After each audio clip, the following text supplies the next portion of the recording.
तो श्री ठाकुर जी का मुखारविंद कैसा है? चंद्रमा के समान है। और उस वदन कमल में अनेक प्रकार के सिंधु हैं। तो श्री ठाकुर जी का मुखारविंद का एक एक अंग सिंधु के समान है, अर्थात रत्नाकर के समान है, समुद्र के समान है। तो समुद्र हमें कैसा दिखता है? गहरे नीले कलर का दिखता है। क्यों? क्योंकि वो गंभीर है। आकाश कैसा दिखता है? नीला दिखता है, क्योंकि गंभीर है। इसी प्रकार श्री ठाकुर जी के अंदर भी भक्तों के भाव की गंभीरता है, उनके प्रेम का घनत्व है, उनके रस का घनत्व है। क्योंकि मधुराधिपतेरखिलम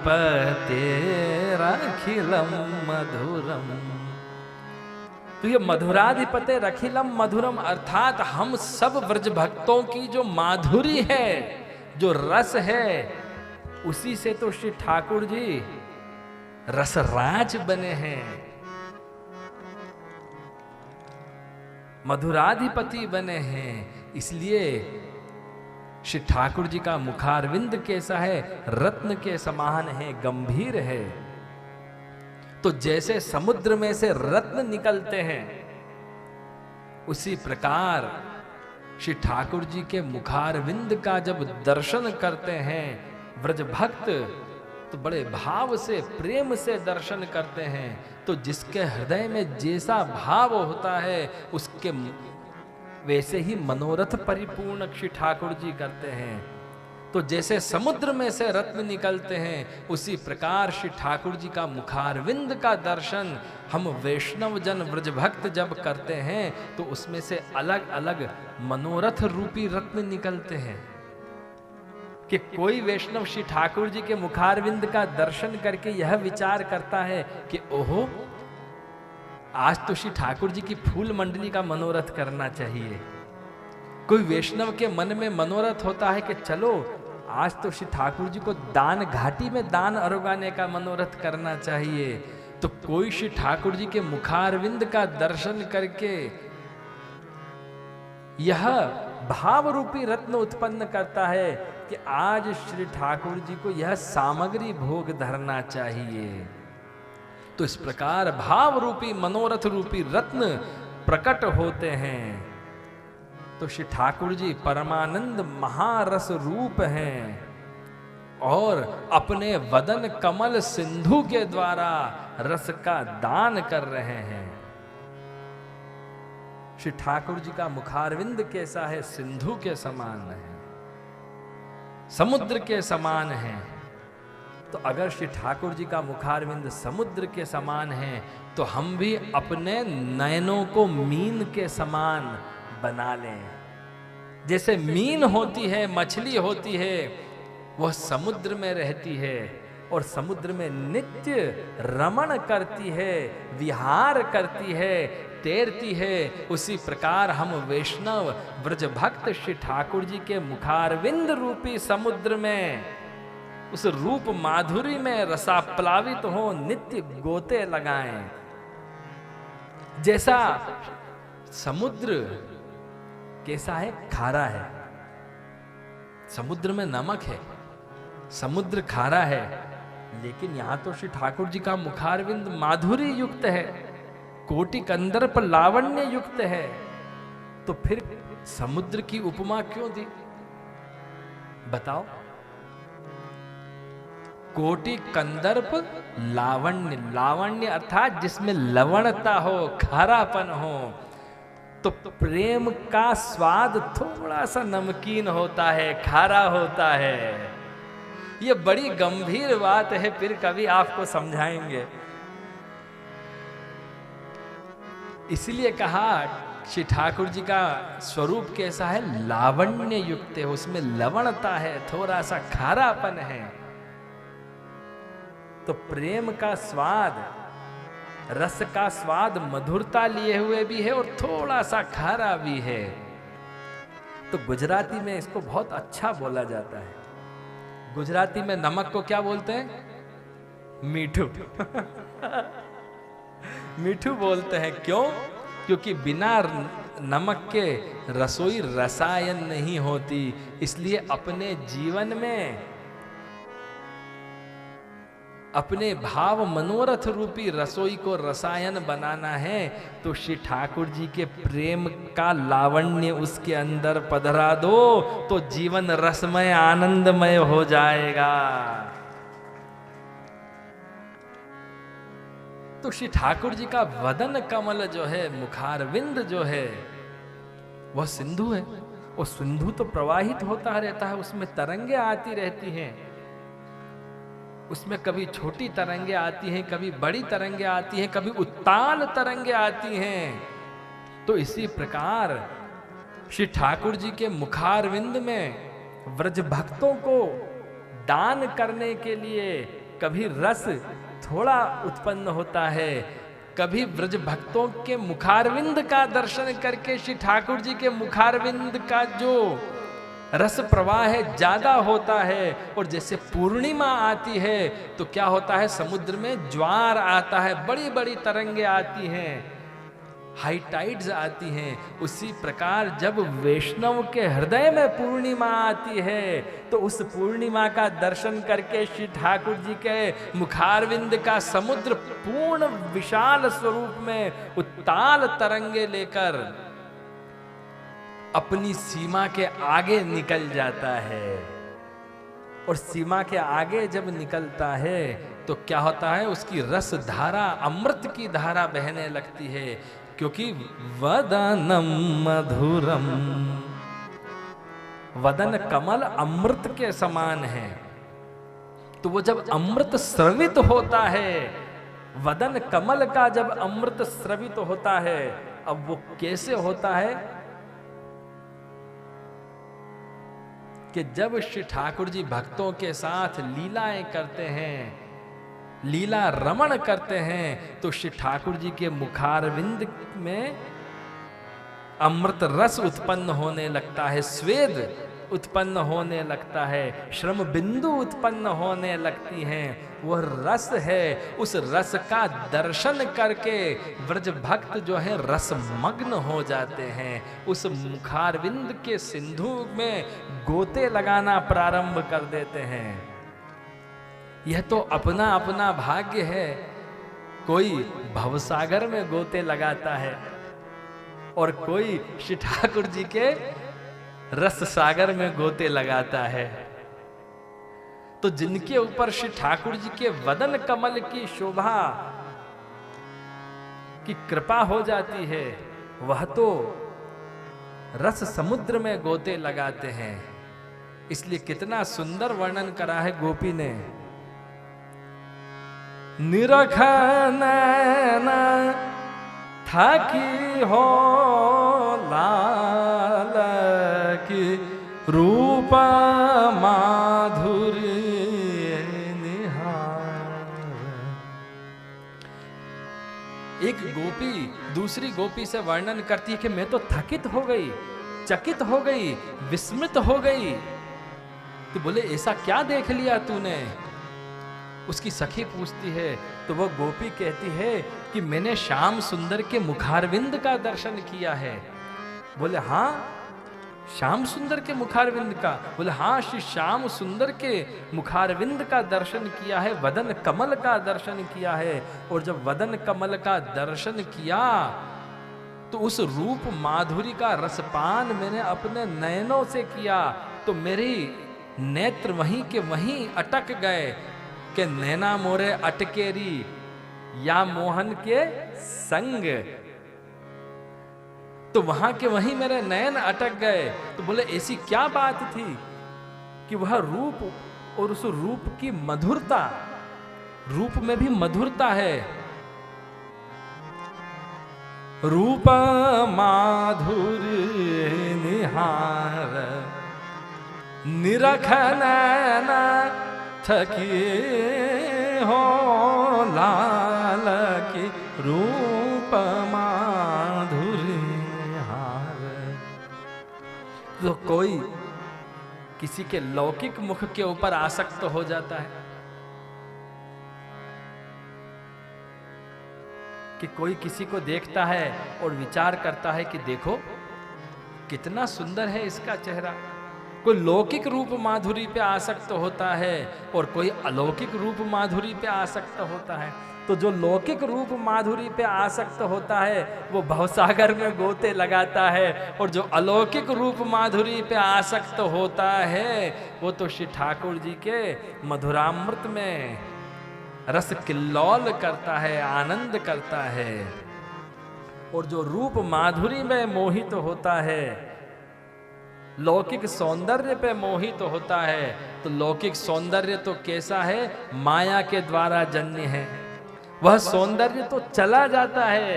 लेकिन जिसने अलौकिक सौंदर्य को हृदय में विराजमान कर लिया है, उसके जीवन का ऐसा स्वरूप निखरता है कि वह स्वरूप का सौंदर्य कभी नहीं जाता, क्योंकि रूप तो बिगड़ सकता है, स्वरूप कभी नहीं बिगड़ता है।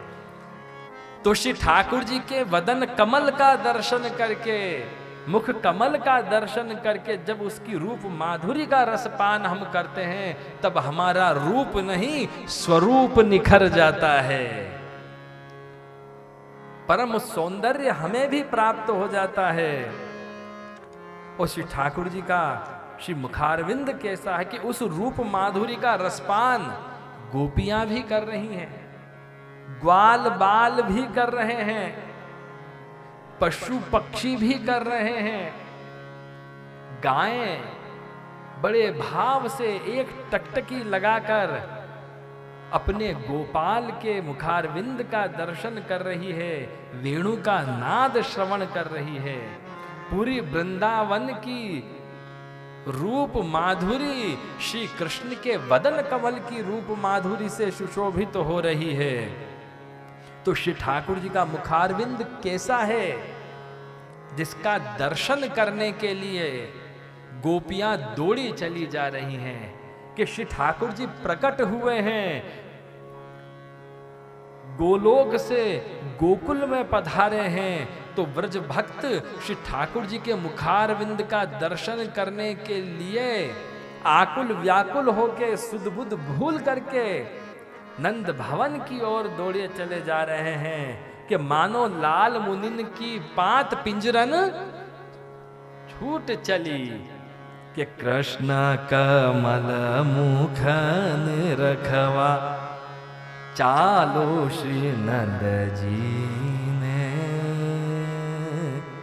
घेर रे, चालो श्री नंद जी ने घेर रे, कृष्ण कमल मुखन रखवा चालो श्री नंद जी ने घेर रे, चालो श्री नंद जी ने।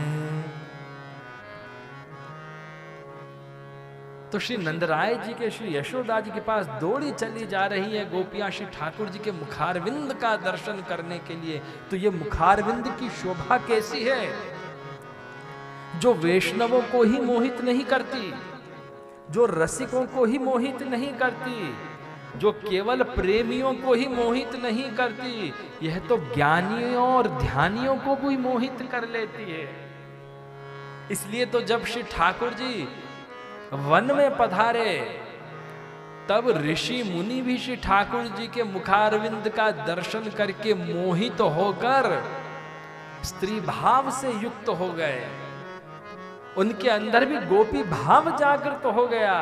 तो श्री ठाकुर जी का मुखारविंद है ही ऐसा कि जो निराकार निर्गुण के उपासक ज्ञानियों को, ध्यानियों को, ऋषियों को, मुनियों को मोहित कर लेता है। और कैसा मुखारविंद है श्री ठाकुर जी का, कितना सावला सलोना मुखारविंद है, कितना मनोहर मुखारविंद है उस मनमोहन प्रभु का, कि जिसका दर्शन करने के लिए युगों युगों की समाधि छोड़कर शंकर जी नंद घर में आ गए। श्री ठाकुर जी के बाल मुखारविंद का दर्शन करने के लिए कि वो शंख चक्र गदा पद्मधारी प्रभु का तो हमने दर्शन किया है, लेकिन वह प्रभु जब ब्रज में प्रकट हुआ है तो उसका स्वरूप का दर्शन तो हमें प्राप्त हो, उस बाल लीला के मुखारविंद का दर्शन प्राप्त हो। तो शंकर जी श्री यशोदा जी से प्रार्थना करते हैं कि हे यशोदा मैया, हम बहुत दूर से आए हैं, हम कैलाश पर से आए हैं, तो बाबा क्यों आए हो?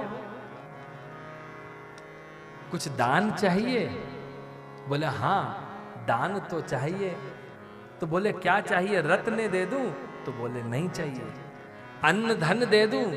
नहीं चाहिए। वस्त्र धन दे दूं?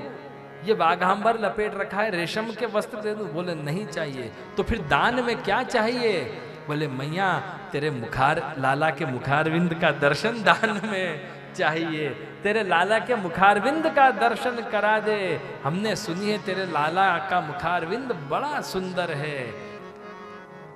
तो शंकर जी जैसे तपस्वी, शंकर जी जैसे योगी का भी योग जहां भंग हो जाए, शंकर जी की समाधि जहां भंग हो जाए, ऐसा श्री ठाकुर जी का मुखारविंद है।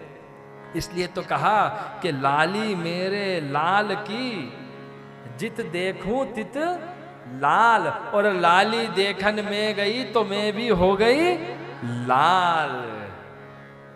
तो यह लाल रंग क्या है? अनुराग का रंग है। तो हमारे बाल गोपाल कैसे हैं? जो लाल हैं, अर्थात जिनके अंदर अनुराग हैं, ऐसे लाल गोपाल हमारे बाल गोपाल हैं, जो दर्शन देकर अपने भक्तों को भी अनुराग और भाव का दान देकर माला माल कर देते हैं। बोलो श्री गोवर्धन नाथ की जय। इसीलिए तो कहा कि प्रेम मगन ग्वाल बिन भई, हरि को दर्शन पाय। प्रेम मगन ग्वाल बिन भई, हरि को दर्शन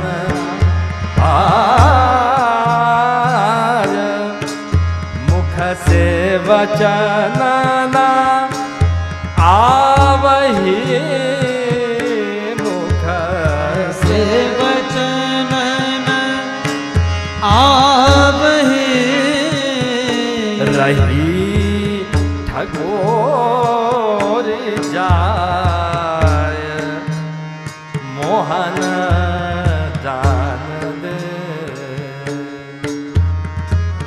रही ठगोरी जाए। तो मानो श्री ठाकुर जी के मुखारविंद का दर्शन करके ऐसा लगा कि श्री ठाकुर जी ने हमें प्रेम से ठग लिया है। अब यहां प्रेम से ठगा कैसे जाता है? क्योंकि जब मनुष्य दुनिया में ठगाता है ना, तो क्या होता है कि उसका सब कुछ चला जाता है। लेकिन जब श्री ठाकुर जी ठगते हैं तो क्या करते हैं? उसका सब कुछ लेके अपना सब कुछ उसको प्रदान कर देते हैं। इसीलिए तो कहा कि पहले दान होता है, और जब दान धीरे धीरे धीरे धीरे करके बढ़ता जाता है तो फिर क्या होता है? महादान होता है।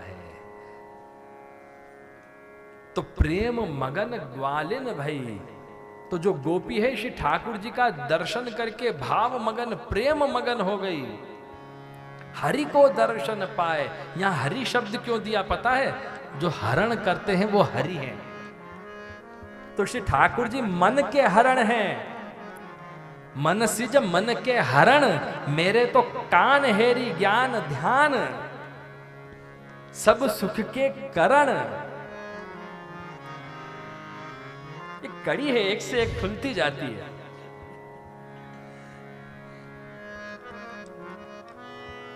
मन सिज मन के करण। तो श्री ठाकुर जी कैसे हैं? हरि को दर्शन पाए, प्रेम मगन ग्वालिन भई। हरि को दर्शन पाए। यहाँ प्रेम की बड़ी विवशता बतलाई गई है कि श्री ठाकुर जी के मुखारविंद का दर्शन करके ग्वालिन बड़ी विवश हो गई है, क्योंकि श्री ठाकुर जी ने मन का हरण कर लिया है। और जब मन का हरण किया तो क्या प्रदान किया? अपना मन उसको प्रदान किया। तो जब स्वयं का मन प्रदान किया तभी तो उसका मन हरण किया। मनोहर बने, मनमोहन बने। तो श्री ठाकुर जी का स्वरूप है ही ऐसा कि रसखान का मन मोहित हो गया। वार्ता जी में बड़ा सुंदर वर्णन आता है कि रसखान जो थे उनका मन एक छोटे से बालक के ऊपर आसक्त हो गया, 7 साल के बालक के ऊपर। अब जब मन आसक्त हुआ तो उस बालक के साथ ही उठे बैठे, उस बालक के साथ ही खाए पिए, उस बालक को पहले खिलाएं बाद में स्वयं खाएं, उसको पहले जल पिलाएं बाद में स्वयं जल पिए, उसे पहले सुलाएं बाद में स्वयं सोएं। तो एक बार रसखान जी बाजार में कुछ काम के लिए गए थे, वहां पे हमारे 2 वैष्णव भी विराजमान थे। उन्होंने आपस में चर्चा की कि रसखान का मन जितना इस बालक के ऊपर आसक्त हो गया है, जितना मन रसखान का एक छोटे लौकिक बालक पे आसक्त हो गया है, ऐसा श्याम सुंदर के ऊपर आसक्त हो जाए तो इसका तो उद्धार हो जाए। तभी रसखान जी को लगा निश्चित ये मेरे बारे में कुछ बात कर रहे हैं। रसखान जी आ गए, बोले भाई क्या बात कर रहे हो मेरे बारे में? बोले नहीं, आपके बारे में कोई बात नहीं कर रहे रसखान जी। बोले नहीं, निश्चित तुम मेरे ही बारे में बात कर रहे हो, मुझे पता पड़ गई, बता दो नहीं तो दंड दे दूंगा। रसखान जी तो राजपुरुष थे।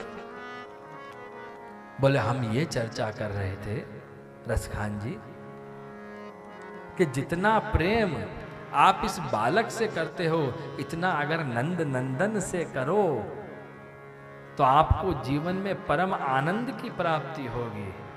तो पहले बताओ तो सही कि तुम्हारे नंद नंदन हैं कैसे?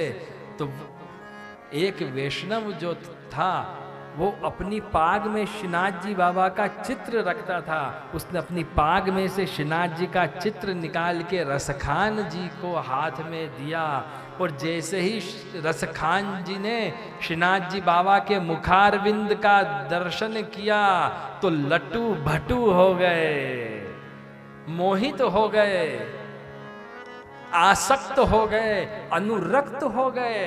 श्री ठाकुर जी के मुखारविंद का दर्शन करके प्रेम उपज गया, और प्रेम आसक्ति में बदल गया, आसक्ति व्यसन में बदल गई।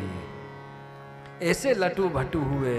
तो हमारे श्री ठाकुर जी की शोभा ही ऐसी है कि शोभा सलूना श्यामनी तू जोन सखी, शोभा सलूना श्यामनी, शोभा सलूना श्यामनी तू जोन सखी, शोभा सलूना श्यामनी, शोभा सलूना श्यामनी तू जोन सखी, शोभा सलूना श्यामनी, शोभा सलूना श्यामनी तू जोन सखी, शोभा सलूना श्यामनी, शोभा सलूना श्यामनी तू जोन सखी, शोभा सलूना श्यामनी, कोटि कंदर्पने लजावे एनु मुखड़ो, कोटि कंदर्पने लजावे एनु मुखड़ो, फीकी पड़े छे हो, फीकी पड़े छे कला कामनी तू जोन सके, शोभा सलूना श्यामनी, કોટી કંદર્પને લજાવે એનું મુખડું, કોટી કંદર્પને લજાવે એનું મુખડું. ફીકી પડે છે કલા કામની, તું જોને સખી શોભા સલુના શ્યામની. ફીકી પડે છે કલા કામની, તુજો ને સખી શોભા સલુના શ્યામને.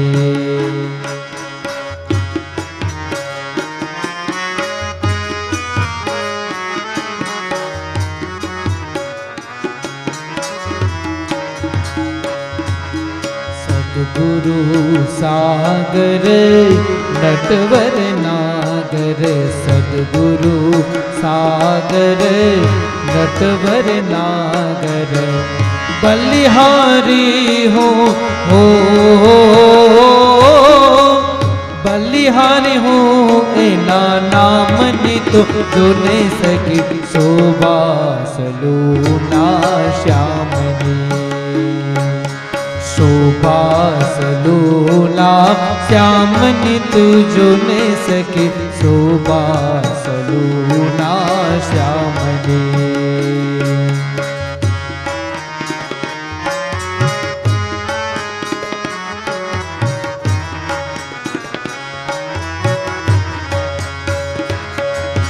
કોટી આભૂષણનું એ રે ભૂષણ, કોટી આભૂષણનું એ રે ભૂષણ, કોટી આભૂષણનું એ રે ભૂષણ. કોટી આભૂષણનું એ રે ભૂષણ. સીમા તું છે હો, સીમા તું છે અભિરામની તો જોને સકે શોભા સલુના શ્યામની. શોભા સલુના શ્યામની તુજો ને સકે શોભા સલુના શ્યામની. શોભા સલુના શ્યામની, જોને સખી શોભા સલુના શ્યામની. શોભા સલુના શ્યામની તુજો ને સખી શોભા સલુના શ્યામની.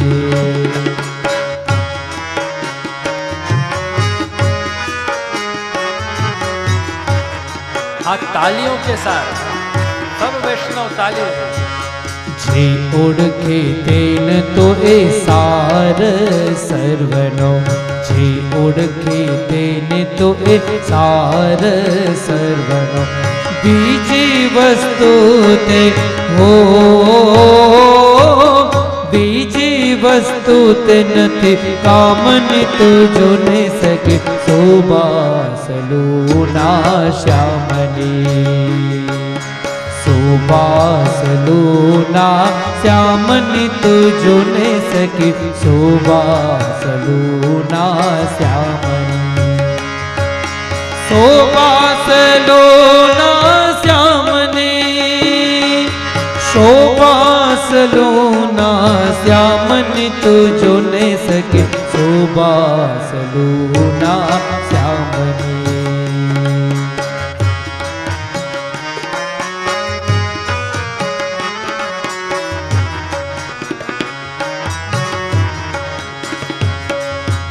अनुपम ए अलबेलो रसियो, अनुपम ए अलबेलो रसियो. जीवन मोड़ छे हो, जीवन मोड़ छे दया रामनी तो जो ने सके शोभा सलूना श्यामनी. शोभा सलूना श्यामनी तुझो ने सके शोभा सलूना श्यामनी. शोभा सलूना श्यामनी तुझो ने सके शोभा सलूना श्यामनी.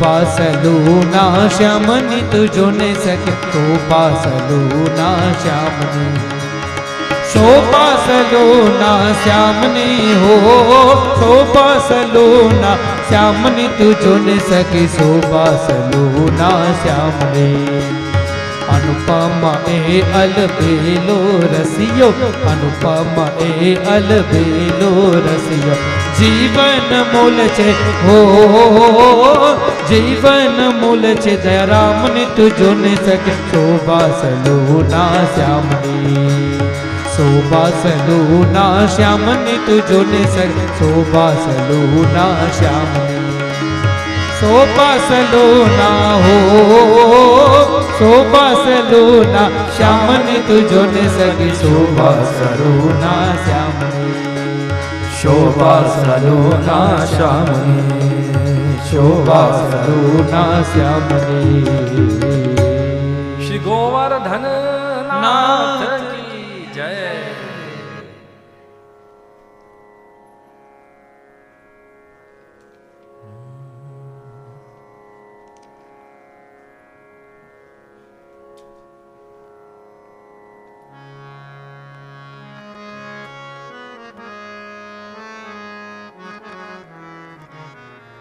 इसके बाद आगे का वर्णन करते हैं कि वदन कमल पर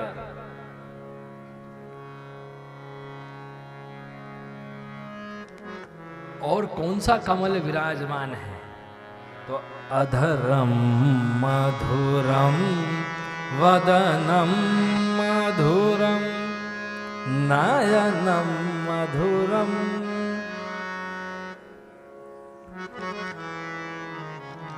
अब नयन मधुर का वर्णन करते हैं कि श्री ठाकुर जी के नयन कैसे हैं, परम मधुर हैं। नयनों में भी मधुरता है, क्योंकि श्री ठाकुर जी के नयन कैसे हैं, कमल के समान हैं। तो कमल के अंदर होता है पराग, रस होता है, रस मधुर होता है। इसलिए श्री ठाकुर जी के नेत्र कैसे हैं, कमल की पंखुड़ियों के समान है। इसका बड़ा सुंदर बाल लीला में वर्णन आता है कि जब श्री यशोधरा जी श्री ठाकुर जी को पलना झुला रही थी, तब एक बड़ी बूढ़ी गोपी आई और उस गोपी ने यशोदा जी से कहा कि अरे यशोदा, यह क्या कर रही है, लाला को ऐसे पलना झुला रही है। बोले क्यों? बोले ऐसे पलना नहीं झुलाना। तो फिर कैसे झुलाऊं? तो उस गोपी ने कहा, देख यशोदा, तेरा लाला कितना सुंदर है, इसका मुखारविंद कितना सुंदर है, इसका श्रीअंग कितना सुंदर है, और तू ऐसे जोर जोर से पलना झुलाएगी ना तो क्या होगा, इसके नैन जो हैं वो अभी टिकना नहीं सीखे हैं। छोटे बच्चों के आंखें बंधती नहीं है, टिकती नहीं है, देखना उनमें चंचलता रहती है, चपलता रहती है। तो फिर क्या करूं? तो वो गोपी कहती है कि देख, ये पलने के ऊपर एक तोता लटका दे। तो बोले तोता क्यों?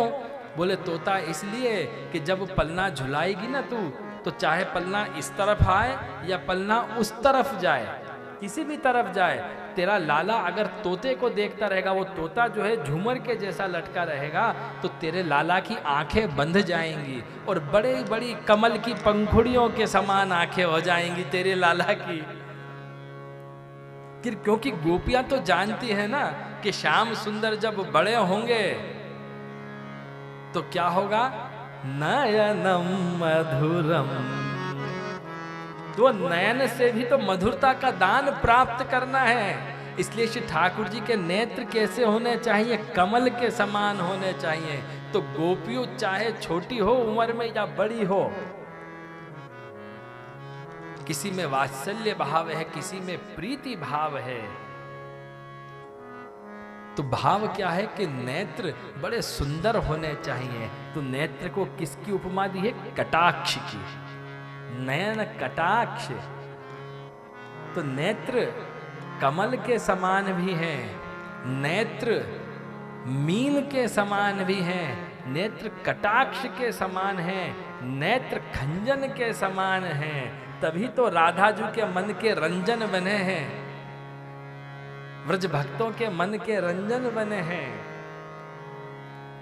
तो श्री ठाकुर जी के नेत्र कैसे हैं? कमल सी अखियां लाल तिहारी।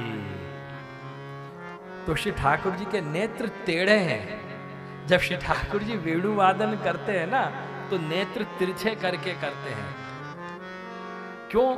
क्योंकि नेत्र कटार है, और कटार सीधी नहीं मारी जाती, थोड़ी सी तिरछी मारी जाती है तो वो ज्यादा असर करती है। तो नयन जो है कटार के समान है, इसलिए श्री ठाकुर जी वेणु वादन करके व्रज भक्तों के मन में अपना स्वरूप पधराना चाहते हैं, प्रेम से घायल करना चाहते हैं, आकुल व्याकुल करना चाहते हैं। तो श्री ठाकुर जी के नेत्र कैसे हैं? त्रिभग स्वरूप हैं, नयन टेढ़े हैं, तिरछे नयन हैं। तो तिरछे नयन क्यों होते हैं?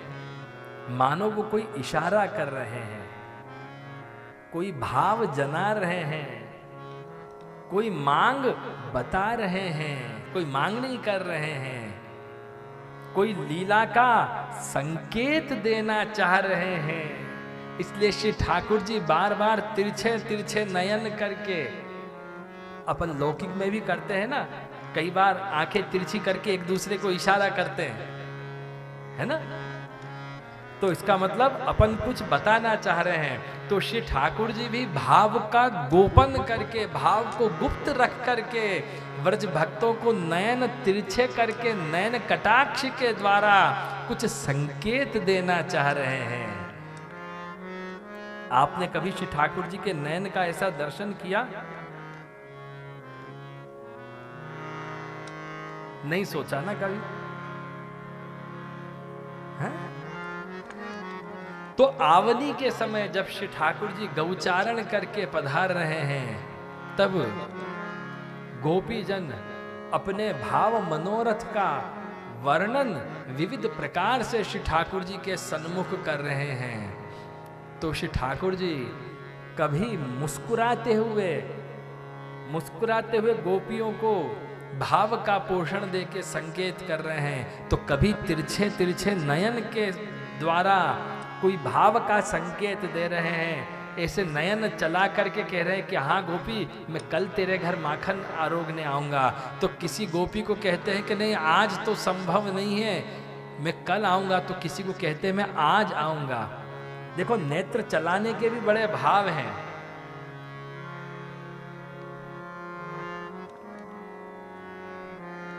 वो वैसे बड़ा रसात्मक प्रसंग है, फिर भी मैं बोल देता हूं, वैसे बोलता नहीं हूं। एक पुराना गाना है, तौबा तुम्हारे ये इशारे है।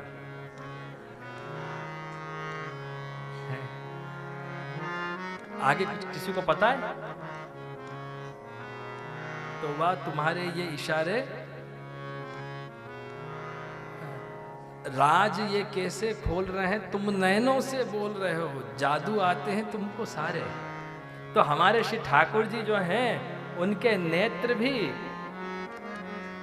भाव खोलते हैं, राज खोलते हैं, क्योंकि श्री ठाकुर जी के नयनों का दर्शन करके व्रज भक्तों के भाव की तिजोरी खुल जाती है। और कैसे स्वतः खुल जाती है, जैसे जब सामान ज्यादा हो जाता है तो दरवाजा बंद नहीं होता, इसी प्रकार जब भाव ज्यादा हो जाता है तो ये पलक जो है वह भी गिरना बंद हो जाती है, कपाट लगना बंद हो जाते हैं। ये पलकन के कपाट भी लगना बंद हो जाते हैं। इसलिए तो गोपी जन ब्रह्मा जी से कह रही हैं कि यह पलकांतर का विरह भी हमें सहन नहीं हो रहा। श्री ठाकुर जी का दर्शन हमें करना है, नयन से नयन मिलाने हैं, नयन लड़ाने हैं श्याम सुंदर से। तो वहां ब्रज भक्त क्या चाहते हैं कि अपने श्री ठाकुर जी से आंखें चार करना चाहते हैं। नयन चकोर हैं। इसलिए क्या कहा कि नयनम मधुरम। तो श्री ठाकुर जी वेणु वादन कर रहे हैं, नयन कटाक्ष चला रहे हैं। आवनी के समय काहू सो हाँ करी, काहू सो ना करी। तो वो नेत्र के द्वारा ही हाँ और ना हो रही है। तो नेत्र का बड़ा महत्व है। वैष्णवों, कभी अपने श्री ठाकुर जी के भी नयनों के इशारों को समझना चालू करना। कभी इस भाव से दर्शन करना कि श्री ठाकुर जी भी कभी आपको नयन कटाक्ष चला के कुछ जता रहे हैं कि नहीं जता रहे हैं। तो ये इशारे समझने का प्रयास करो। तो वो कैसे समझोगे कि जब लीला का दर्शन करोगे, लीला का श्रवण करोगे, लीला का वांचन करोगे, लीला का रसपान करोगे, तब यह भाव उपजना प्रारंभ हो जाएंगे। तो व्रज भक्त क्या कर रहे हैं? जब श्री ठाकुर जी नयन कटाक्ष चला करके नयनों के द्वारा कृपा रस का दान कर रहे हैं, तो व्रज भक्त अपने हृदय को पात्र बनाकर, कटोरा बनाकर उस नयन की रूप माधुरी को भर के उसका रसपान कर रहे हैं। तो अपने हृदय को ऐसा पात्र बना लो कि श्री ठाकुर जी के नयनों का रस, वो कृपा रस, वो स्नेह रस, वो प्रेम रस का रसपान हम कर सकें। अपने हृदय को ऐसा सुपात्र बना लो। तो श्री ठाकुर जी के नयन कैसे हैं? नेत्र तरल हैं श्री ठाकुर जी के, उनमें तरलता है, आर्द्रता है, सूखे नहीं है। तो उनमें आर्द्रता क्यों है? एक तो सूखी आंखें होती हैं और एक आर्द्र होती, हल्की भीनी भीनी आंखें होती हैं। वो क्यों भीनी भीनी आंखें हैं? क्योंकि व्रज भक्तों के भाव का रस उनमें विराजमान है, वैष्णवों का प्रेम रस विराजमान है। इसलिए श्री ठाकुर जी के नेत्र तरल हैं। तो तरल क्यों है? क्योंकि नेत्र मीन के समान हैं, मत्स्य के समान हैं। इसलिए चंचलतम है। जैसे मीन चंचल होती है, एकदम चपल होती है, चंचल होती है, इसी प्रकार श्री ठाकुर जी के नेत्र, हमारे नंदलाल के नेत्र, हमारे गोपी जन वल्लभ के नेत्र चंचल भी हैं, चपल भी हैं, चतुर भी हैं, मधुर भी हैं, रस भरे हैं। इसका बड़ा सुंदर वर्णन आता है। व्रज भक्त वर्णन करते हैं कि श्री ठाकुर जी के नेत्र कैसे हैं कि नयन सलोने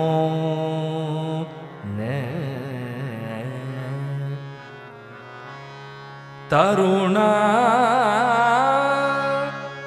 मारा माथ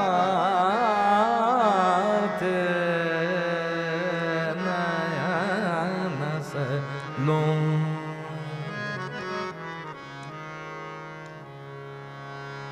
आप सब वैष्णव जन जो हैं कीर्तन रसिक भी हैं, इसलिए मैं कीर्तनों का ज्यादा संपुट यहां पर दे रहा हूं, क्योंकि अष्टसखा की वाणी है और ऐसे अष्टसखा हैं जिन्होंने श्री ठाकुर जी की रूप माधुरी का रसास्वादन किया है, उस मधुरता का रसपान किया है और पान करके उस रस को पचाया है और पचा करके उस रस का सिंधु रस सागर, कीर्तन सागर के रूप में प्रवाहित किया है।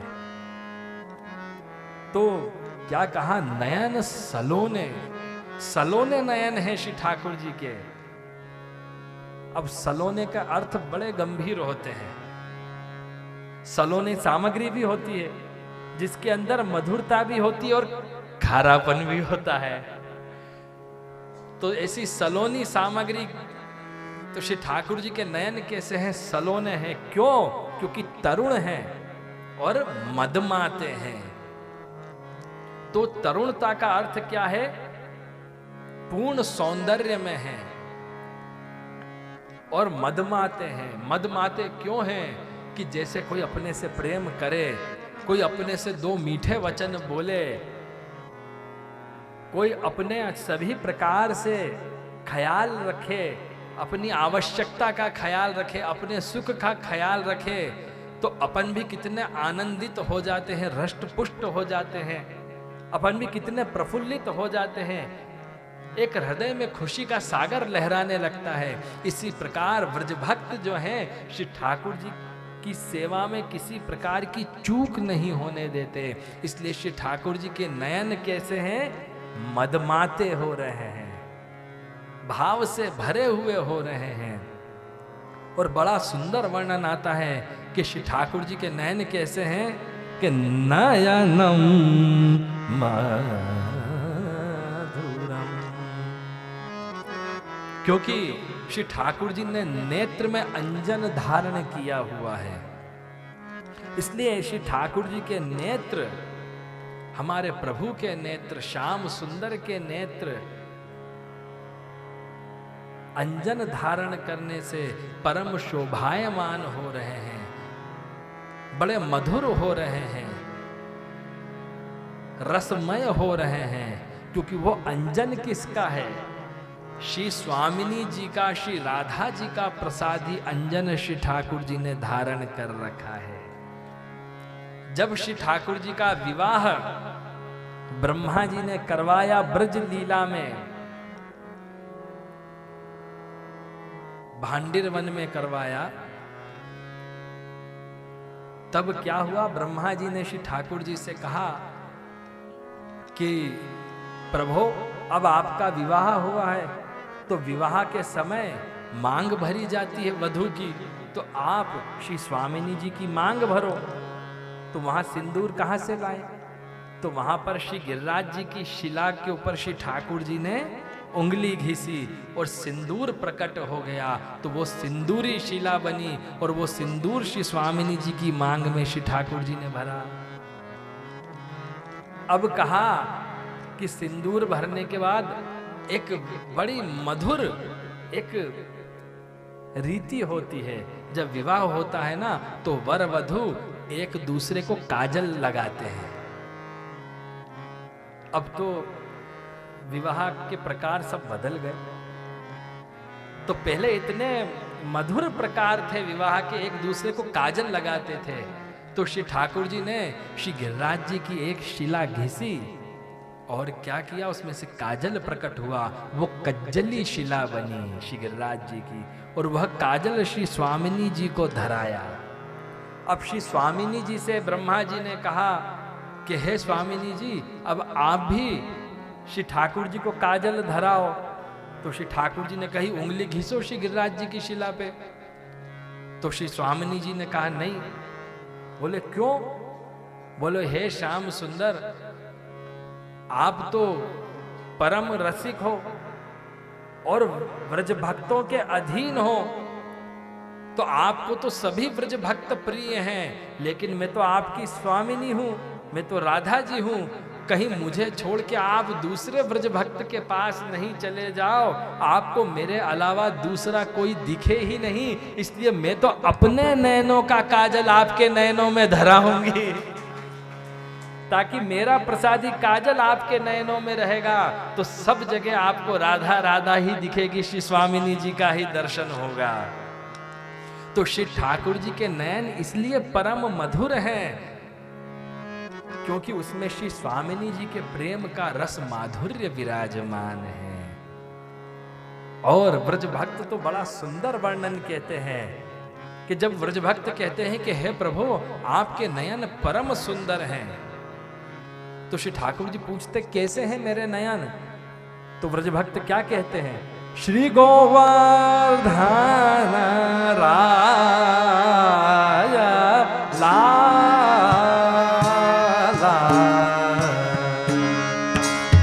गोवर्धन राय लाला, प्यारे लाल तिहारे चंचल नयन विशाला प्यारे लाल तिहारे चंचल नैना विशाला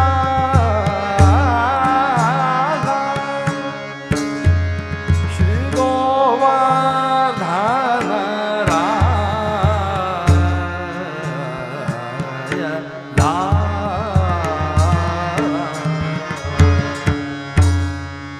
तो श्री ठाकुर जी के नेत्र कैसे हैं?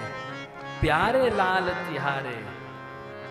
ये प्यारे शब्द भी बड़ा भाव से यहाँ बोला गया है, क्योंकि श्री ठाकुर जी कैसे हम सबके लाड़िले हैं, हम सबके प्यारे हैं, हम सबके प्रीतम हैं वैष्णवों के। तो श्री ठाकुर जी के नेत्र कैसे हैं? प्यारे लाल तिहारे चंचल नयन विशाला। क्योंकि नेत्र जब तक चंचल नहीं होंगे तब तक मनोरथ कैसे करेंगे अलग अलग। अगर नेत्र स्थिर हो गए, एक ही जगह स्थिर हो गए, तो क्या होगा? विविध मनोरथ हो पाएंगे? नहीं हो पाएंगे। जिस प्रकार अगर मन स्थिर हो जाए तो वो मनोरथ कर सकेगा? नहीं कर सकेगा। इसके लिए मन चंचल चाहिए। तो वैष्णव का मन चंचल होगा तभी तो श्री ठाकुर जी के नयन चपल होंगे। तो हमारे मन को हमें स्थिर नहीं बनाना है, हमारे मन को तो हमें चंचल बनाना है। तभी श्री ठाकुर जी के नयन चपल होंगे, चंचल होंगे। तो श्री ठाकुर जी के नयन कैसे हैं? प्यारे लाल तिहारे चंचल नयन विशाला। तो वो नेत्र चंचल हो रहे हैं। विशाल क्यों हो रहे हैं? विशाल नयन क्यों कहा? देखो, नयन के भी अलग अलग प्रकार होते हैं, लेकिन यहां श्री ठाकुर जी के नयन कैसे हैं? विशाल हैं, बड़े बड़े नेत्र हैं। क्यों? क्योंकि अपने व्रज भक्तों का दर्शन करके श्री ठाकुर जी हरख रहे हैं।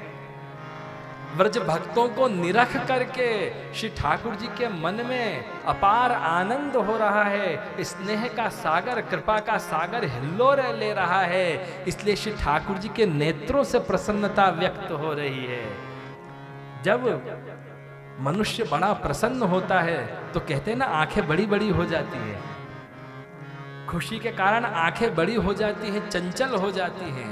तो जब व्रजभक्त श्री ठाकुर जी के साथ लीला करने के लिए, क्रीड़ा करने के लिए पधारते हैं, तो ऐसे व्रजभक्तों का, वैष्णव का दर्शन करके श्री ठाकुर जी के नयन विशाल हो जाते हैं। क्यों? क्योंकि उन नयनों में जितने व्रजभक्त हैं सब समा जाएं। एक भी व्रजभक्त छूटना नहीं चाहिए। इसलिए तो श्री ठाकुर जी क्या करते हैं?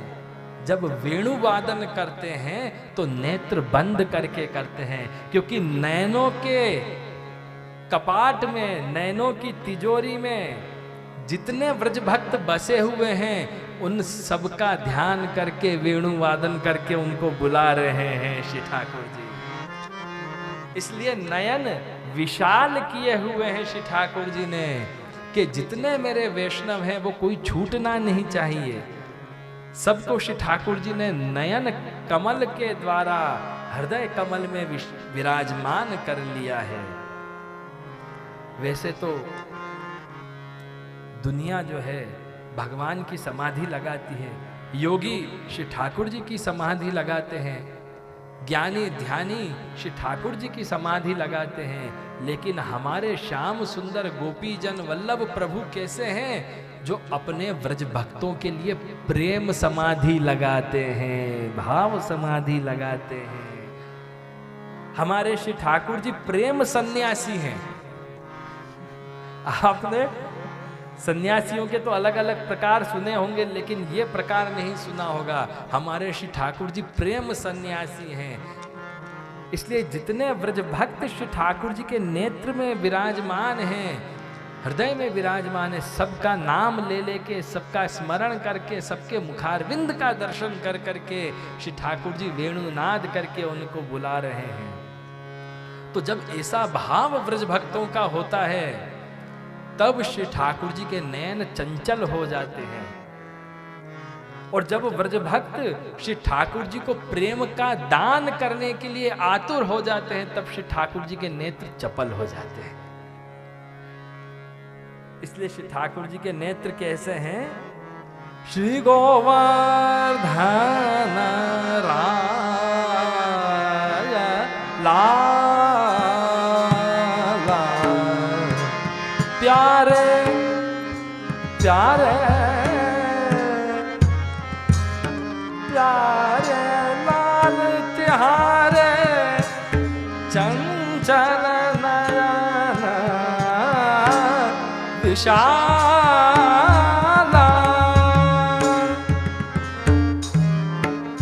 प्यारे लाल तिहारे पुरसो है व्रणमाला याते मोहि रही ब्रज बाला श्री गोवर्धन राय लाला याते मोह रही ब्रजवाला। जितनी ब्रज की गोपियां हैं, ब्रज बाला हैं, ब्रज कुमारिका हैं, मोहित हो जाती हैं श्री ठाकुर जी के नयन का दर्शन करके। तो मोहित क्यों हो जाती हैं? क्योंकि श्री ठाकुर जी अधोक्षज हैं। श्री ठाकुर जी ने सबका मन चुरा लिया है, सबका मन मोह लिया है और सबको नयनों में बसा करके नेत्र नीचे कर रखे हैं। तो नेत्र नीचे कब हो जाते हैं? कि जब हम थक जाते हैं तब भी नेत्र नीचे हो जाते हैं, जब भाव से भर जाते हैं तब भी नेत्र नीचे हो जाते हैं। तो श्री ठाकुर जी के नेत्र भाव से भर गए हैं, क्योंकि ब्रज भक्तों के स्नेह का भाव ऐसा है कि उससे भरे हुए प्रभु के नेत्र हैं। और श्री ठाकुर जी ब्रज भक्तों के साथ इतनी लीलाएं कर रहे हैं कि श्री ठाकुर जी के नेत्र इतने श्रमित भी हो रहे हैं, भाव से श्रमित हो रहे हैं कि झुके हुए जा रहे हैं। इतने रसमग्न श्री ठाकुर जी हुए जा रहे हैं लीला के द्वारा। और अधोक्षज क्यों है श्री ठाकुर जी? क्योंकि हृदय में ब्रज भक्तों का दर्शन कर रहे हैं अपने नयनों के द्वारा। तो श्री ठाकुर जी ने ब्रज भक्तों का मन ऐसे चुरा रखा है। तो आगे वर्णन करते हैं कि नयनम मधुरम। तो नयन मधुर क्यों है? तो उसका कारण बताते हैं कि नयन के ऊपर विराजमान ये जो भ्रकुटी है, वो भ्रकुटी क्या है? धनुष के समान है।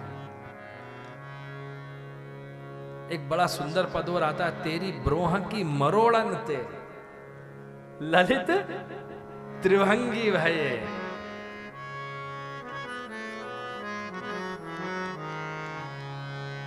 तो यह भ्रकुटी क्या है? धनुष है। और श्री ठाकुर जी के नयन नेत्र कैसे हैं? महातीक्ष्ण बाण के समान है। और ब्रज भक्तों का मन क्या है? पंछी के समान है। जैसे पंछी उन्मुक्त उड़ता है तो वह ज्यादा उन्मुक्त नहीं हो जाए, इसलिए श्री ठाकुर जी क्या करते हैं? अपने भ्रकुटी रूपी धनुष के ऊपर नयन रूपी बाण चलाकर व्रज भक्तों के मन रूपी पंछी को निशाना बनाते हैं। और जब वह प्रेम का बाण लगता है, तिरछी चितवन का बाण लगता है, तब क्या होता है? वैष्णवजन व्रज भक्त अपनी सुध-बुध खो बैठते हैं। श्री ठाकुर जी इस प्रकार रस रूप से बड़ा घायल कर देते हैं व्रज भक्तों के मन को। देखो री यह नंद का छोरा बरछी मारे जाता है। श्री ठाकुर जी ऐसे प्रेम की बरछी मारते हैं। गोपिया कहती है ना, ये सावना सलोना छोटा सा नंद का छोरा इसके नयनों के द्वारा ऐसे इशारे करता है कि मानो बरछी मारे जाता है। तो तो बरछी का घाव तो भर जाता है, लेकिन एक बार जिसको यह नयन कटाक्ष का घाव लग गया वो घाव कभी भरता नहीं है। ये प्रेम का घाव है और ये तो सदा हरा ही रहना चाहिए। तो श्री ठाकुर जी के नयन ऐसे हैं, इसलिए तो गोपी जन क्या कहती हैं कि टेढ़ी चितवन मोदन चितवत। हे श्याम सुंदर, ये टेढ़ी टेढ़े इशारे मत किया करो, ये अपने जो नेत्र है ना ये तिरछे मत किया करो। तो श्री ठाकुर जी कहते हैं क्यों? बोले आप आंखें तिरछी कर करके जो ये इशारे करते हो ना, ये हमारे मन को चुरा लेते हैं, हमारा चित्त को आप में चोटा देते हैं, चित्त का निरोध कर देते हैं। टेढ़ी चितवन मोतन चितवत लोट पोट कर डारी अहो का करी कान मोहे मारी लोट पोट कर डारी। तो हम लोट पोट हो जाती है, सुध बुध भूल जाती हैं, हम क्या करना चाहती हैं, क्या करना है, वो क्या करना चाहिए, इसकी सुध-बुध ही हमें नहीं रहती है। हम ऐसे लोट पोट हो जाते हैं। हे प्रभु, जब आपकी ये तिरछी चितवन हमको लगती है, कुछ ख्याल ही नहीं रहता। तो श्री ठाकुर जी को गोपी जन क्या कहती हैं कि मत मारे द्रगन की चोट, है ना, मत मारे द्रगन की चोट। तो ये नैनों की चोट ऐसी गहरी चोट है, क्योंकि नैनों के द्वारा ही दृष्टि पड़ती है, नेत्र से ही दृष्टि पड़ती है। तो इसलिए क्या होता है, दृष्टि में ही प्रेम की सृष्टि है। श्री ठाकुर जी देख कर ही प्रेम का दान, रस का दान कहते हैं, देते हैं। इसलिए तो कहा है ना कि out of sight out of mind. इसलिए श्री ठाकुर जी के सन्मुख रहो, क्योंकि जब श्री ठाकुर जी के सन्मुख रहोगे तो क्या होगा, श्री ठाकुर जी की दृष्टि तुम्हारे ऊपर पड़ेगी, और जब श्री ठाकुर जी की दृष्टि तुम्हारे ऊपर पड़ेगी तो कृपा की वृष्टि तुम्हारे ऊपर होगी, और जब कृपा की वृष्टि हो जाएगी तो मन के अंदर जितनी आसुरी सृष्टि उत्पन्न हो रही है वो सब दूर चली जाएगी। प्रेम की सृष्टि, भाव की सृष्टि, रस की सृष्टि उत्पन्न हो जाएगी। इसीलिए क्या कहा कि नयनम मधुरम। तो श्री ठाकुर जी की दृष्टि कैसी है, श्री ठाकुर जी के नयन कैसे हैं, तो गोपी जन श्री ठाकुर जी से प्रार्थना करते हैं कि हे श्याम सुंदर, आपके नेत्र कैसे हैं जो हमारे मन को चुरा लेते हैं, जिन्होंने हमारे चित्त को चुरा लिया है, हमारे मन को चुरा लिया है, हमारे मन को बांध दिया है। और कैसे चुरा लिया, जिस प्रकार आपके नयनों ने कमल की श्री को चुरा लिया है। देखो, कमल जो है उसकी श्री बड़े किले में रहती है और बड़ी सुरक्षा में रहती है, किले में बंद है। वो पराग जो है कमल का मध्य में विराजमान है, और एक एक पंखुड़ी जो है, वो एक एक पंखुड़ी उस किले का सुरक्षा द्वार है। तो आपके नेत्र ऐसे चतुर हैं, ऐसे चकोर हैं, ऐसे चपल हैं कि जो किले में बंद इतनी सुरक्षा में जो कमल की श्री है उसको चुरा लेते हैं। तो उसी प्रकार हे श्याम सुंदर, आपने हमारे चित्त रूपी पराग को, उसकी श्री को चुरा लिया है, और वह किसी को मालूम भी नहीं पड़ा। तो यह जितना समाज है ये क्या है, ये किला है, और जितने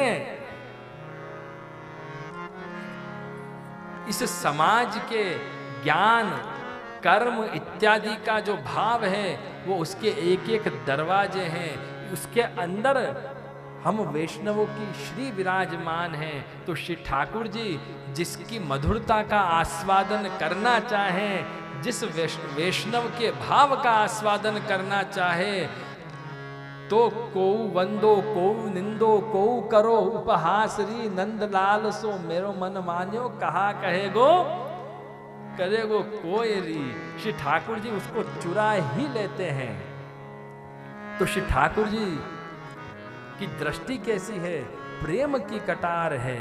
तो बड़ा सुंदर वर्णन करते हैं। दान के पद में वर्णन आता है, सांवरे की दृष्टि मानो प्रेम की कटार है माई सा।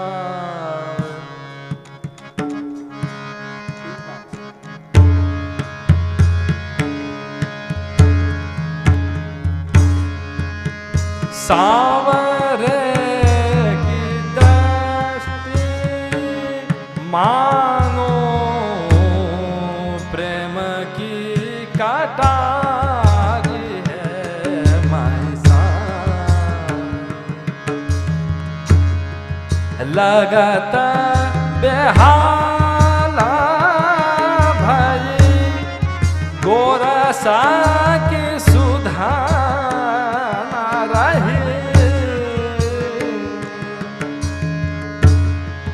लगत बेहाला भई गोरसा की सुधा ना रही। तनहि में व्याप्यो श्याम मन माथा वारी है माई सा। सांवरे की दृष्टि मानो प्रेम की कटारी है माई सा। मिला सखी द्वय चार बावरी भाई ब्रज की नार।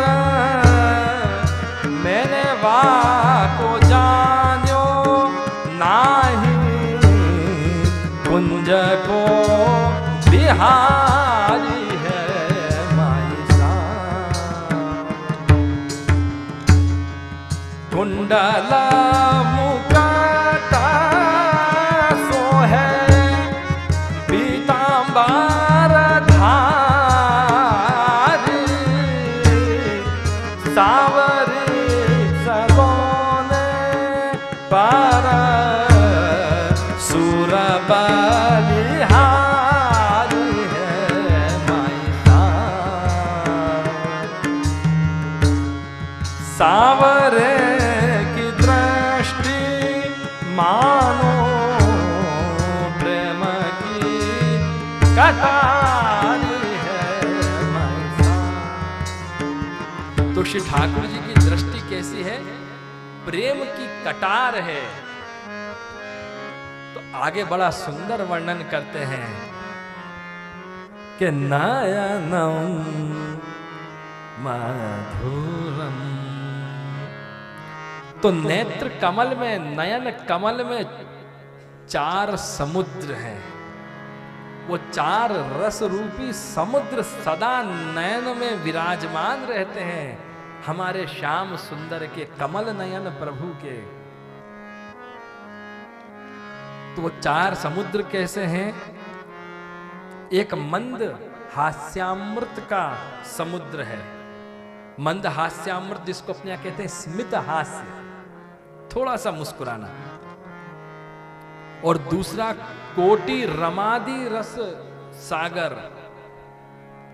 पहला मंद हास्यामृत का सागर श्री ठाकुर जी के नयनों में विराजमान है।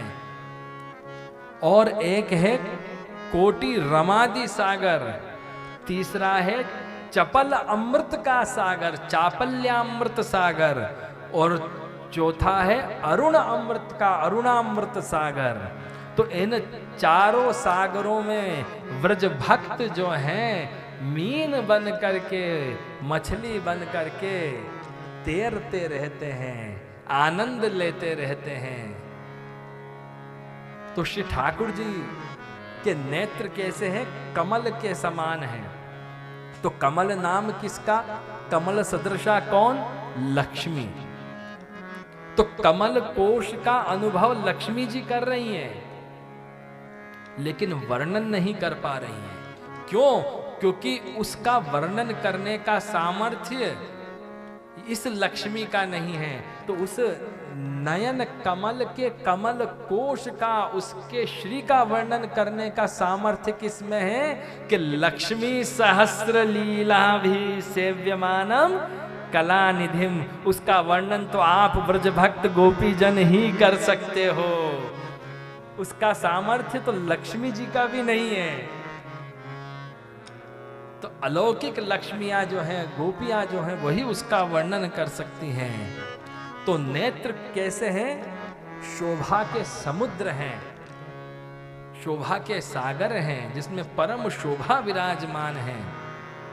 जो मंद हास्य अमृत से भरे हुए हैं श्री ठाकुर जी के नेत्र।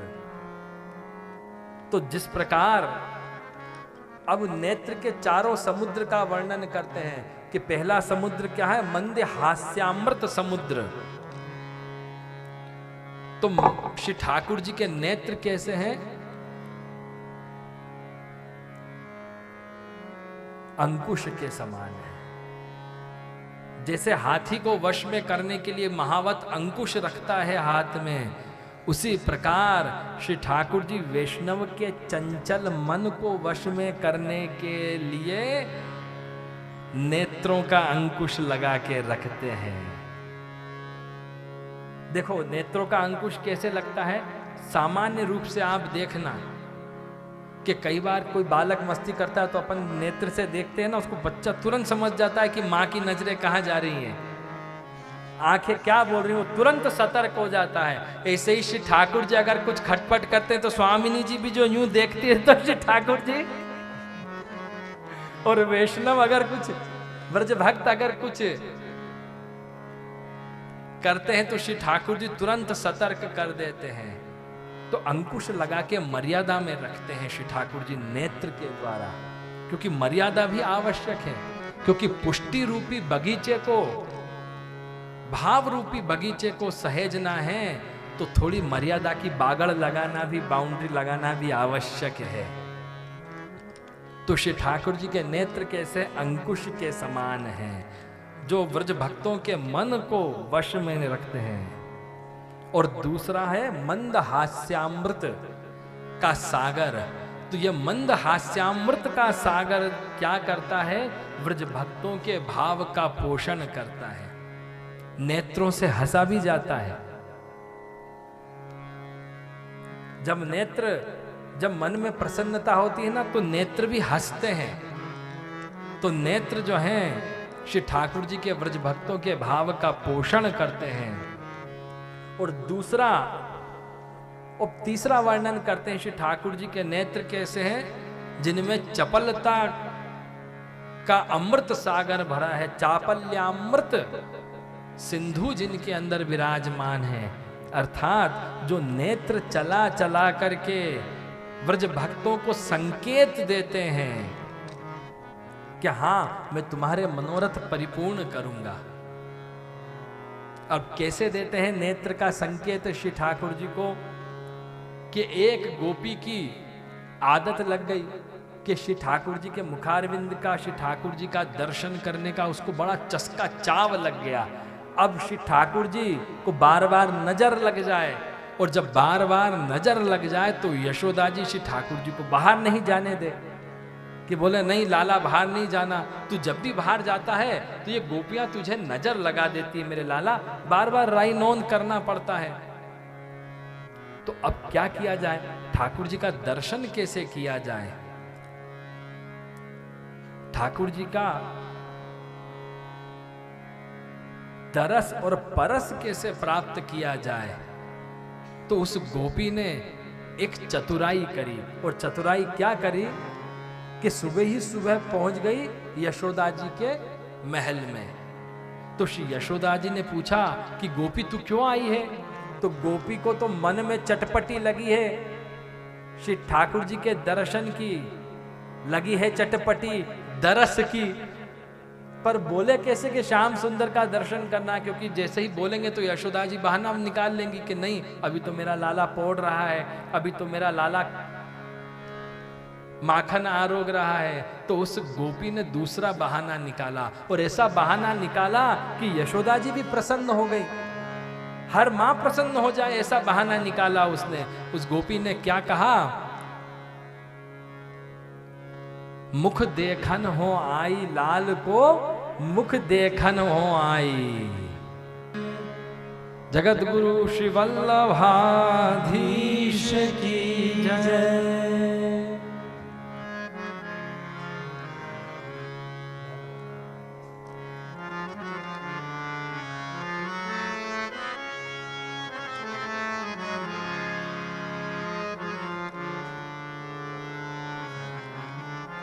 कंकु अक्षत पढ़ रहा है।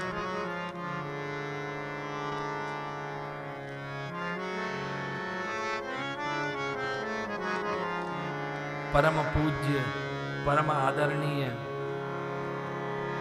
अनंत श्री विभूषित महाराजा धीराज, साग्निचित सर्वतोमुखी सोमयाजी दीक्षित, जगत गुरु पीठाधीश्वर, भारत सरकार द्वारा 2 बार राष्ट्रपति सम्मान से विभूषित, भारत सरकार द्वारा पद्मश्री, पद्म भूषण, राष्ट्रीय तानसेन सम्मान जैसे कई राष्ट्रीय एवं अंतर्राष्ट्रीय सम्मान, अलंकरण, विभूषणों से सम्मानित परमादरणीय पूज्य पिताश्री गुरुदेव डॉक्टर आचार्य गोस्वामी श्री गोकुलोत्सव जी महाराज श्री कृपा करके हम सबके मध्य में विराजमान हैं। बोलो जगत गुरु श्री वल्लभाधीश की जय।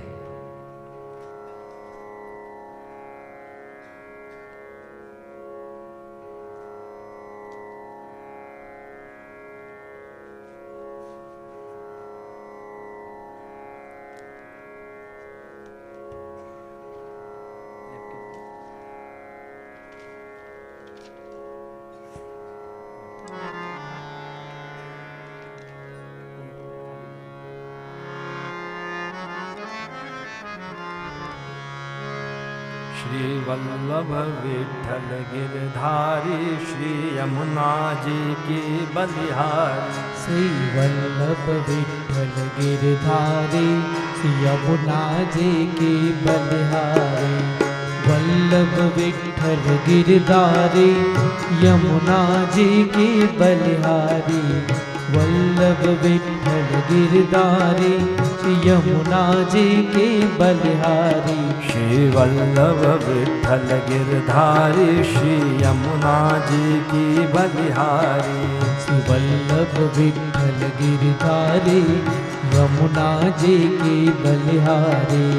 जय यमुना श्री गोवर्धन नाथ, महाप्रभु श्री विठ्ठल नाथ। जय यमुना श्री गोवर्धन नाथ, महाप्रभु श्री विठ्ठल नाथ। जय यमुना श्री गोवर्धन नाथ, जय यमुना श्री गोवर्धन नाथ, महाप्रभु श्री विठ्ठल नाथ। जय यमुना श्री गोवर्धन नाथ, महाप्रभु श्री विठ्ठल नाथ। श्री वल्लभ विठ्ठल गिरधारी, श्री यमुना जी के बलिहारी। श्री वल्लभ विठ्ठल गिरधारी, यमुना जी के बलिहारी। गिरिराज धरण प्रभु तिहारी शरण। गिरिराज धरण श्री तुम्हारे शरण। गिरिराज धरण प्रभु तुम्हारी शरण। गिरिराज धरण प्रभु तिहारे शरण। प्रभु तिहारी शरण। गिरिराज गिरिराज धरण प्रभु तिहारे शरण गिरिराज धरण प्रभु तिहारी शरण गिरिराज धरण प्रभु तिहारे शरण गिरिराज धरण गिरिराज धरण श्री जी तिहारी शरण गिरिराज धरण श्री जी तिहारे शरण वल्लभ तिहारी शरण विठ्ठल तिहारी शरण वल्लभ तिहारे शरण विठ्ठल तिहारे शरण यमुने तिहारी शरण राधे तिहारी शरण यमुने तिहारे शरण राधे तिहारे शरण गिरिराज धरण प्रभु तिहारी शरण गिरिराज धरण प्रभु तिहारे शरण गिरिराज धरण प्रभु तिहारी शरण श्री गिरिराज धरण की जय।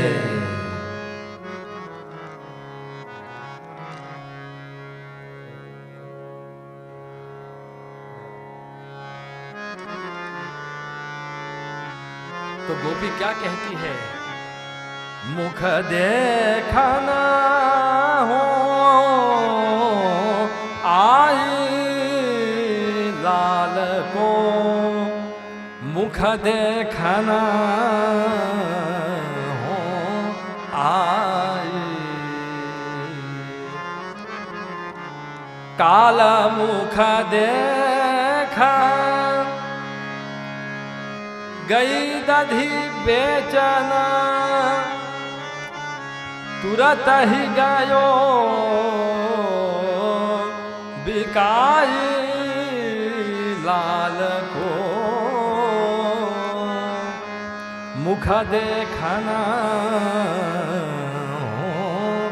आई। तो गोपी बहाना बनाती है कि हे यशोदा मैया, मैं आपके लाला का मुख दर्शन करने आई हूँ। बोले मैं नहीं कराऊंगी। बोले करा दो ना मैया। बोले क्यों करना है? क्योंकि मैं कल लाला का मुखारविंद का दर्शन करके गई थी ना, तो मेरा जितना दूध दही था सब बिक गया। तेरे लाला का मुखारविंद इतना मंगलकारी है, इतना आनंदकारी है। मंगल रूप निधान सावरो, मंगल रूप निधान। तो श्री ठाकुर जी इतने मंगल मूर्ति हैं, तो मैया तेरे लाला का मुख दर्शन करा। काल मुख देख गई दधि बेचन तुरंत ही गयो बिकाई। बोले अच्छा। और जब श्री यशोदा जी ने इतना यश सुना श्री ठाकुर जी का, तो और चटपटी लगी। अच्छा और क्या हुआ ये भी तो बता गोपी। तो गोपी क्या कहती है कि दिन ते दूनो लाभ भयो घर, काजर बछिया जाए। दिन दोगुना रात चौगुना मेरे घर में तो आनंद और समृद्धि बढ़ती जा रही है। जो काजर गैया है उसने बछिया को जन्म दिया है। तो जब ये बात श्री ठाकुर जी श्रवण करते हैं तो श्री ठाकुर जी को भी चटपटी लगती है कि अरे कौन गोपी आई है, मैं भी तो उसका दर्शन करूं। तो इधर भक्त को भगवान के दर्शन की चटपटी लगी है और इधर भगवान को भक्त के दर्शन की चटपटी लगी है। यही तो दरस और परस है कि दोनों को एक दूसरे की चटपटी लगे। तो श्री ठाकुर जी भी कहते हैं मैया उस गोपी को अंदर बुला ले, मैया उस गोपी को अंदर बुला ले। तो जैसे ही गोपी अंदर आई तो क्या किया, उसने श्री ठाकुर जी से विनंती की, प्रार्थना करी। कैसे? नैनों के द्वारा। परमानंद सयानी ग्वालिन सैन संकेत कराई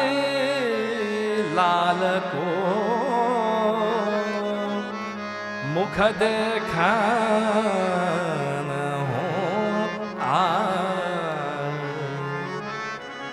तो जब प्रश्न नयनों के द्वारा हो तो उत्तर भी नेत्रों के द्वारा ही दिया जाएगा। तो श्री ठाकुर जी ने नेत्रों के द्वारा, सैन संकेत के द्वारा, नेत्रों के द्वारा संकेत दिया, प्रश्नों का उत्तर दिया और कहा गोपी जो तू भाव धारण करके आई है उसका मैं उत्तर देता हूं, जो प्रश्न है। तो श्री ठाकुर जी ने बताया उस ब्रज भक्त को कि अब वहां लीला करने के लिए पधारेंगे। जैसे नेत्रों के द्वारा काहू सो हाँ करी काहू सो ना करी का जो भाव है, तो श्री ठाकुर जी के नेत्र ऐसे हैं। तो देखो श्री ठाकुर जी के नेत्र बड़े लुभावने हैं। नेत्र का दर्शन करने का भी एक अपना ही चाव है, क्योंकि श्री ठाकुर जी के नेत्र कैसे हैं, जो मन को मोह लेते हैं, मन को बांध देते हैं, मन को बेध देते हैं। क्योंकि श्री ठाकुर जी के नेत्रों में चपलता, चंचलता, चतुरता और श्री को चुराने का गुण है। इसलिए गोपी जन क्या कहती हैं कि श्याम सुंदर के नेत्र कैसे हैं, जिनमें जादू टोना है। होरी की गाली में वर्णन आता है सुंदर श्याम सुजान शिरोमणि, उसमें गोपियां कहती हैं मोहन वशीकरण चेटक यंत्र तंत्र सब जाने। तो श्री ठाकुर जी वशीकरण भी जानते हैं, चेटक भी जानते हैं। तो जिसके ऊपर श्री ठाकुर जी के नयन कृपा कटाक्ष पड़ जाए, उसके मन में ऐसा उथल पुथल हो जाता है, भाव का सागर ऐसा उथल पुथल हो जाता है कि फिर उसका मन भाव विवल हो जाता है, प्रेम विवल हो जाता है। तो श्री ठाकुर जी के नेत्र कैसे हैं, कटार के समान है कि जब, और एक चौथा जो सागर है, सिंधु है नेत्र में, वो क्या है, अरुणामृत का सिंधु। तो श्री ठाकुर जी के नेत्रों में अरुणामृत का भाव है, अर्थात अनुराग का दान करने का भाव है। श्री ठाकुर जी नेत्र के द्वारा प्रेम का दान, अनुराग का दान कर रहे हैं। तो नयन कैसे है, नयनम मधुरम,